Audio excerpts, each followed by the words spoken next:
Public records reveal the highest pensions in Nashville are typically retired firemen and police.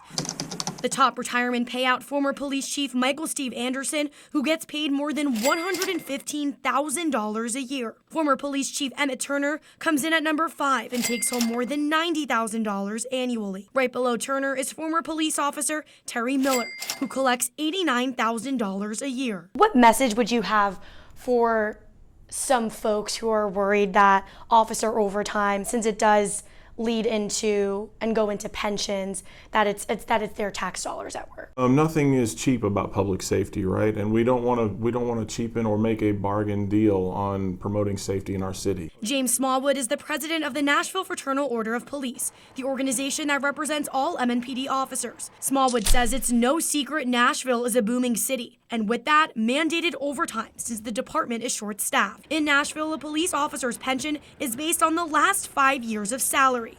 Given the $8 million increase in police overtime, Fox 17 News asked if this is pension spiking at work. What would your response be to pension spiking? You know, I think that's a bit of a reckless term as well. We've got officers who are out here working day in and day out, and while there are some that work more in the end of their term, more in the end of their service, there are plenty of officers who don't want to work the overtime.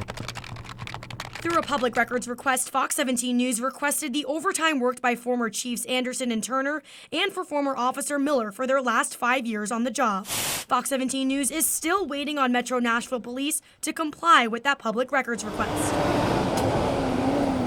Police spokesperson Dawn Aaron says overtime is necessary because the police department has 180 unfilled openings. There still will be a need for overtime. That's why Metro Council member and former FBI agent Russ Pulley says until we get more officers, he doesn't see any other way to fund these events but with overtime. I'm a guy that cares about our taxpayer money and using it wisely, and you know, it frustrates me to have to pay time and a half when we could be paying a salary if we get the personnel we need. That overtime meant, on average, Nashville police officers made more than $11,000 in overtime the past fiscal year. Fox 17 News asked Metro Police if they've considered excluding overtime from pension calculations and limiting the amount of overtime pay. The HR department tells me there haven't been discussions about excluding overtime from pension calculations. Do you feel there should be any consideration at all for exclusion of overtime towards pension calculation? You know, it's one thing to pay the overtime, it's another thing to use it as a pension calculation. So